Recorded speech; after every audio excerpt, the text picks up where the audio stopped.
Good evening, everybody. This is Jeremiah from thegruelingtruth.net. I want to welcome everybody into our show tonight. And tonight we've got a special guest, Dat Nguyen, who's a great upset over Flores on PBC a few weeks back. How are you doing, Dat? Oh, thank you so much, Jeremiah, for having me tonight. It's a great pleasure to be on your show. Yes. Yeah, I'm always excited to have fighters of your caliber on. I mean, we've had all sorts of stars and whatnot, but, a guy who, just kind of pops onto the scene and scores a big upset like that, again, it's always nice to have you on. First, congratulations on the victory. It seems like you're getting all sorts of recognition now, right? I mean, you get interviews, you had an article in the Ring magazine, and now this. Must be nice to be getting this sort of attention, right? Absolutely. You know what I mean? I've been in the sport for 13 years, and I think I finally got a chance to speak with some of the video hosts, and like I said, everybody kind of count me out there, but it's good. It's good to get back in the sport and give me some life again, and now that I'm more excited to train harder to get to the next stage. Yeah, and you talk about how people counted you out. I mean, you were a big underdog against Flores, and I think Flores had a quality amateur record. I mean, he was undefeated going into the fight. How much time did you actually have to prepare for the fight? Because it's pretty common to get, fights like that on short notice. Yeah, well, yeah, my promoter gave me the contract like 4 weeks prior to the fight. But, like I said, the fight was supposed to be scheduled for January, and it got canceled. And I had like a week of training in, and it got canceled a week later. And my promoter's like, keep training. But I got a cold, and I was sick for like 2 weeks. And I was like, man, maybe it was a good reason that that the fight was canceled, because I got sick right after he called me. And then, a month later, he's like, we don't know when the next date is for you to fight Miguel, but, just keep your head up.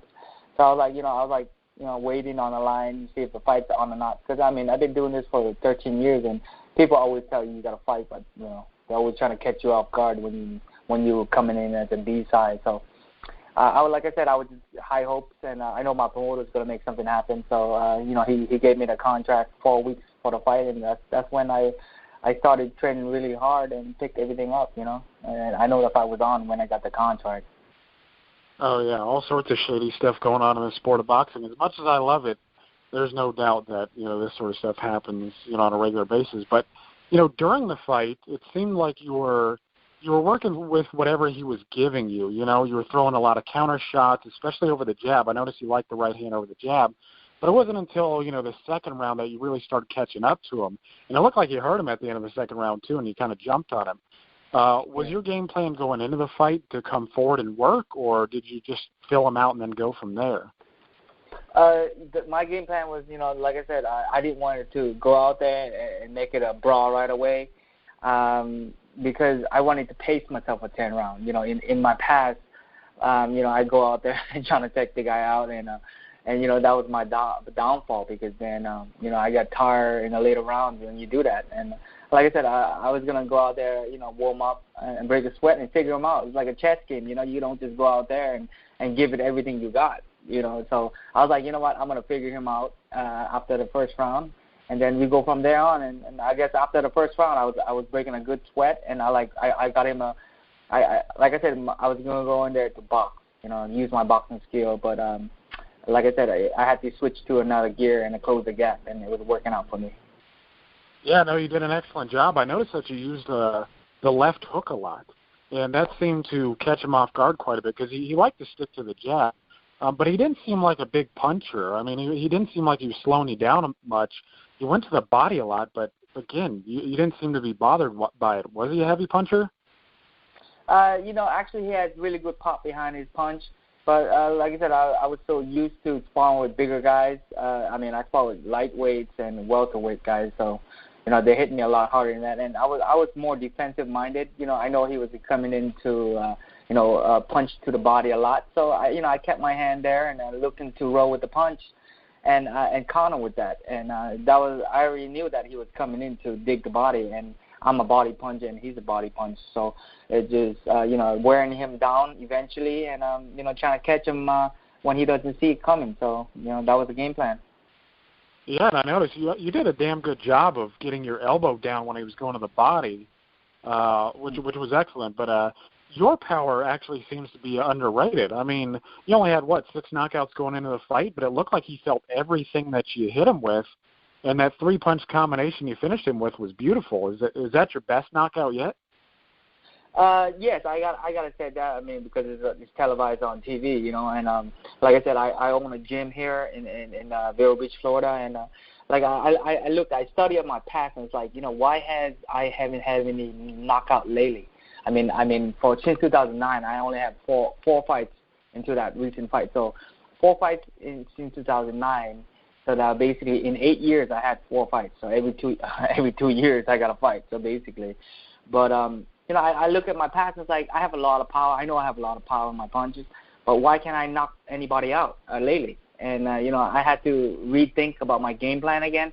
And for this fight, I didn't have a trainer, so I didn't have a trainer, so I self-trained myself. So I gotta go in there with a game plan this time, and this is the game plan that I'm gonna do. Instead of working towards my trainer's game plan, it's gonna be my own game plan. And the key for me to get the knockout is I know I have a lot of power, and I can't be looking for it. That was my downfall. All my past fights, I look for it. I go in there and I show too much power early, and the guy got adapted to my power. So in this fight, I was like, I'm not gonna even show my power. I'm just gonna let my punch flow and put it in combinations. And if the knockout come, and it come. And like I said, I was surprised when he went down, because I just threw the combinations. I just put it together. And the next thing I know, he was on the floor, and that's when I went in for the finish, Oh yeah, and another thing too. I mean, I think you're exactly right, because when you start when you start trying to load up for the shots, you cock them a little bit. You kind of play your hand, and then guys pick up on that and they can see it coming a bit better. But when you were going in for the finish, you did an excellent job of not letting him tie you up. Clearly he was hurt, but you just kept working, and eventually Lawrence Cole stopped the fight. So that was fantastic. Right. But Flores himself, he was considered to be at least on the title path, and so that win obviously puts you on that road as well. So are you hoping to get a title fight, in your next fight if you can, or you still need to, or do you still feel as if you need to sharpen your skills a little bit before you get there? I always knew I was going to be a champion one day, but I never got the opportunity. I sparred with a lot of world champion, and I'm able to be on top of those guys. I sparred with Rocky Warriors before I even went professional, and Rocky know me really well. Rocky Warriors. I sparred with Bones Adam, Arturo Gatti, and a couple of other champions out there, and I know that I have the talent to do it. I even sparred with Rigondeaux. I saw Rigondeaux is one of the top pound-for-pound fighter out there, and I did just as well with him. I only had 2 weeks of training after 2-3 years of training of laying off, and with 10 days of training, and you sparring with one of the top pound-for-pound guy, and he couldn't do nothing against me. So it gave me a lot of confidence. So I know I had the talent to be a world champion, but the opportunity never presented itself. So, like I said, I just got to have proper training and proper sparring, and they're going to see the best out of me. And fortunately, in this fight, I had to calm my nerves down and say, look, just take it easy and just relax and be myself this time. Because all the past, I try to, overwhelm myself too much, trying to go in there looking for the knockout and please the crowd. And you don't look good when you do that, So. Yeah, is that what happened in the Jason Velez fight? Oh yeah, Jason Velez fight. Like I said, a lot of people doesn't know that, but I only had a couple weeks of training for that fight after 2 years layoff. They Top Rank, they called me out of the blue, and they offered me the fight. So and like I said, I know that I could beat those guys. That's the reason why I take those fights. I know I look at him like, man, those guys, I know I can beat them. But to be in good, you have to be in great shape. Your conditioning is so important, and you got to have proper sparring. And for that fight, I didn't have a proper sparring. Buddy only came out 3 weeks to train me, and the last week of the fight, I caught a fever. I was sick for 2-3 days, and my wife is like, man, you need to cancel. She wanted me to cancel the fight, but I tell him no. I don't want to cancel the fight because I know I could beat Jason Velez, and he was undefeated at that point. And if I beat him, it would put me in the same position I'm in right now, So I took that chance to beat him, to fight him. But like I said, I was sick the week of the fight, so I thought it wouldn't affect me during the fight. But like in a later round, it did because it got me really tired, and I'm like, wow, I thought I was in great shape, but that's what happened. So like I said, if I had a second chance, all those guys would never get a chance to beat me, and just got to be in a better circumstance, Yeah. Yeah, and I saw your interview on Boxing Talk, which was really interesting. I thought it was fantastic, actually. That's part of the reason I invited you on, because I was so fascinated by some of the other stuff outside the Flores fight. But you also said that Buddy McGirt came to train you again, and then he bailed on you, and then you had to find a trainer, like, on the spot. What happened there?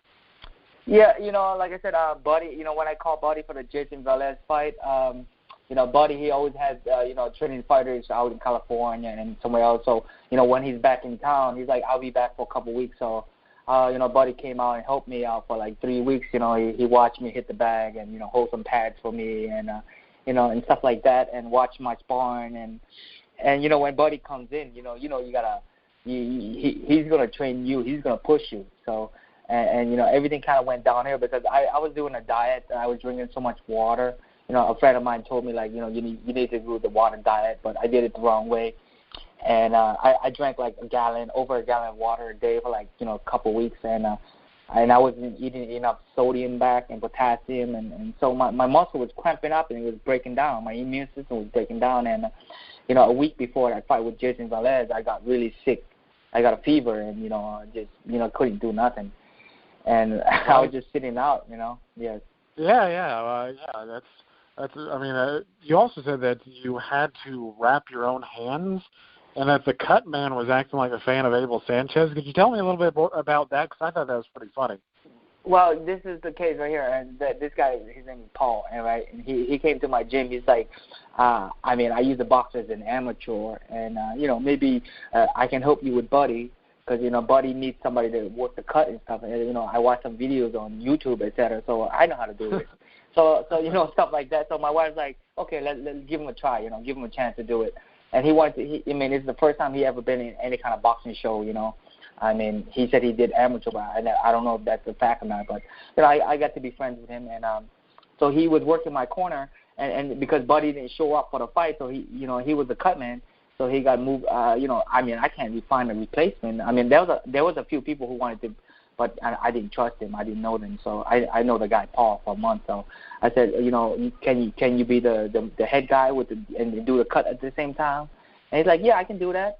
And then so I need another guy to give me water. So I call up my friend Mark Kelly, and he came to watch me fight. So instead of watching me fight, he worked my corner. So Mark Kelly and Paul was the main guy, and he's the cut man. And, like I said, he wanted to wrap my hand, but he doesn't know how to wrap my hand. So I was like, you know what, I'm going to wrap my own hands this time. And so I wrapped my hands for that fight. And all of a sudden, he was talking to my wife. It's like, why is Paul, on the opposite corner? Because he's talking to Elvis Sanchez like good friends, you know what I mean? And my wife didn't like that. My wife was in my locker room, and she didn't like that. And then Paul came in, and he's like, oh, if your wife keeps saying these things, she shouldn't be in the corner. I kick her out of the corner. I'm like, she's my wife. How do you expect me to kick out? So, it was a big commotion going on before the fight. So, and it was a big mistake to hire him to begin with. So, the fight is about to go on in a few minutes, and, all this stuff is going on, And so I didn't want to mind of it. Yeah, so you know what, just go with the flow. And, during the fight, I thought I was winning, by the 5th, 6th round, and this guy is telling me I'm losing the fight. I need to put pressure on Jason Velez and make it I'm like, I thought I was winning, because I was the knockdown in the 2nd round, and I was boxing good. He wasn't hitting me, I was moving.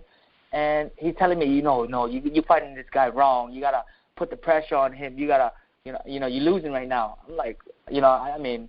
He's confusing me here at the moment. Right, but, in boxing matches move so quickly, sometimes it's hard to keep up, so it's like, oh, damn, could Velez have nicked around here or there, and maybe it's close, and maybe I do got to get aggressive, Right. And since he was top-ranked fighter, I understand if you're in the corner and you hear that and you're fighting against the top-ranked guy, you're like, oh, damn, I got to get on the gas pedal a bit.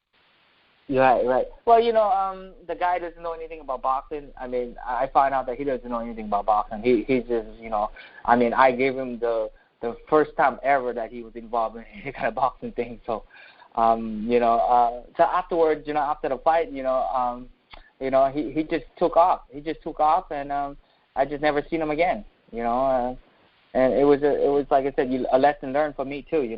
Like I said, for this fight, I make sure that I get everybody that I know. I got my students to be in my corner, and I got one of my best friends, Chad Aquino, to be in my corner because I don't want no last-minute replacement this time. And that's what happened. Everything came out perfect. And that's I said, everything came out perfect, and I got the win. Right, yeah, no, that's great to hear. Well, and you also said that Travis Kaufman, who's a long-time friend of yours, helped you get back on track as well. Is that right? Mm-hmm. Yes, yeah. Travis Kaufman was, he had a scholarship to the Olympic Training Center too in Northern Michigan University. So, the last year, it was 2003, he was my roommate because every year you got different roommates. So that was the last year in 2003. He was brand new USOEC scholarship guy. So he was my roommate, and he stayed there for I think six months.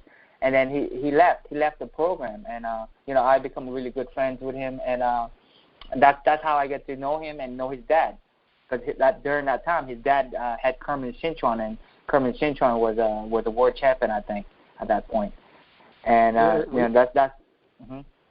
No, go ahead. I was just going to say we've actually had Kermit on a few times here. Kermit's a good guy, but go ahead with the story.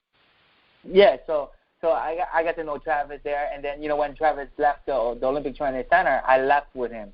Because it's 2003, and there was a lot of politics going on, and so I left with him with the program, and we became me and him. We lived together for almost a year. We rent his dad's apartment, and we was training on his dad's gym in Reading, Pennsylvania. So we get to know each other like brothers, And, when I left Reading, Pennsylvania, to went down to Vero Beach, Florida, that's the last time I seen him. But, we always keep in contact and stuff through Facebook and stuff. So that's how he got me back with his dad because, it was about a year something ago. I called him up to congratulate him on his fight with Chris Arreola. And he told me that his dad is promoting in Florida now. And, it kind of surprised me. And I'm like, what, for real? And I went to see Marshall, and Marshall signed me, and like I said, everything was kind of like a surprise, it was like amazing, Yeah, no, absolutely, and it's all fantastic to hear. I also want to ask you, do you have any plans, for your next fight? I mean, is there anything set up, or are you just kind of staying in the gym, staying sharp until maybe you get a phone call? Is that how it's working right now?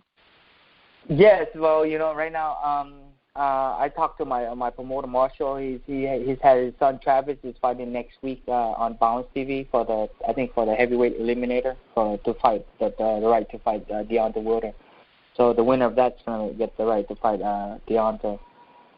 So right now, I don't want to let him worry about my next move, but I know he's looking into it already.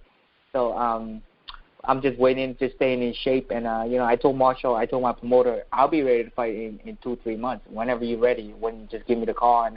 But make sure this time you give me, at least 6 to 8 weeks so I can be at my best. But, I'll be training every day. But, so when you give me the goal, I'll be able to set up, sparring partners and, set up everything. And so that's what I'm looking forward to, next couple months, All right. And I just want to, since you talked about Clarence Bones Adams and Rocky Juarez, is Juarez a big puncher? I mean, he sure as hell looked like a big puncher in his prime. Rocky is a inside fighter. When I sparred with him, I was actually an amateur. I came out of that's when I was living with Travis as my roommate. And Marshall is the one that sent me to Rocky Juarez because Rocky Juarez was signed with Main Event, and Kermit Cintron was signed with Main Event at that time. So Rocky needed his sparring partner, and he was with Shelly Finkel. So I was an amateur. I was in his weight class, and that's when Rocky flew me out to Houston. And I was actually an amateur at that time. I didn't turn pro yet. And I was sparring Rocky Warriors as his main sparring partner, and I did really well against him. You know, I gave him a lot of good work. Rocky was actually has a lot of power in his left hook. And so, I mean, he put his punches together in combinations. That's how he hurt people. But, you know, he put his punches together really well. And after that, after I was sparring Rocky Warriors, you know, Shelly Finkel, you know, I guess his trainer, Rocky Warriors trainer, was like, wow, this kid could fight. So they introduced me to Shelly Finkel. You know, Shelly Finkel is a big time manager for the heavyweights. So Shelly Finkel showed some interest in me. He's like, I will sponsor you, but you need to make the Olympic team. And that was 2003, and I didn't make the Olympic team, and so he didn't show any interest in me after that. Oh, well, yeah, unfortunately, I mean, that's the way it works in boxing, isn't it? You know, the guys who get all the medals and whatnot, they're the ones who sign the biggest contracts, while everybody else kind of fights for the scraps. But yeah, but that's interesting. I just thought it was interesting to hear you say you fought, you sparred with Rocky Warriors and Clarence Bones Adams, because Bones Adams is a guy a lot of people forget. He was a damn good fighter, and I thought he beat Paulie Ayala in the first fight, and then, of course, you know, he lost fairly clearly in the rematch, but that's excellent. But I want to say that I'm happy that you came on the show. It was exciting to see an upset like that on primetime television. And honestly, I hope you get a title fight, and I just hope you get the chance, you know, to realize your dreams in boxing. And I want to wish you luck in the future. Yes, thank you so much for having me today, and you know, I want to thank everybody for their time to listen into this podcast, and I want to thank you so much, Jeremiah, for your time, and it's a great pleasure to be on this show. Yeah, anytime. I really, really appreciate it again. Again, go get it, champ. Mm-hmm.